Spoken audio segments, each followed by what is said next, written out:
Welcome Nadreen, मैं थोड़े वास्ते एक बेहतरीन वीडियो घंटे हैं। उम्मीद करें तो कोई वीडियो पसंद आओ। नादरीन अगर छोटी सी गुजारिश, मेरे चैनल को सब्सक्राइब करें, लाइक करें, बेल आइकन वाल क्लिक कर दें ताकि आपको इस तरह की नई वीडियो और नई मालूमात मिलती रहे। ये आप देख रहे हैं एक व्हील, ये लिफ्ट लगा रहा है और ये अपनी सहूलत के लिए नीचे से ऊपर जाता है और ये कंफर्टेबल है। जबकि दूसरी वीडियो में आप देख सकते हैं कि एक मशीन है जो कि ईंटें बना रही है। ईंटें बनाने में ये बहुत ही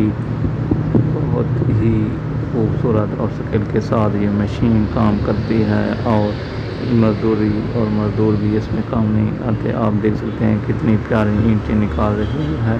हालांकि इधर कोई भी मज़दूर नहीं लगा हुआ, सारा ये स्किल वर्क है और मशीन के तौर पर ये ईंटें तैयार करती है। जैसा कि आप इस वीडियो में मुकम्मल पर देख रहे हैं कितने ही मिट्टी जा रही है और इससे गारा बनता है। गारा बनने के बाद ये तैयार होती हैं। ये देख रहे हैं कि उसके ऊपर पट्टा चढ़ा हुआ है और ये गारा बना के ईंटों के लिए ख़ास तौर पर ये मिट्टी तैयार हो रही है। और आगे ये देखेंगे कि ये किस तरह ईंटें निकलती हैं और वो भी एकदम चमकती हुई और खूबसूरत। आप इस वीडियो को मुकम्मल देखें, आपको ये दिलचस्प वीडियो देखने को मिलेंगी।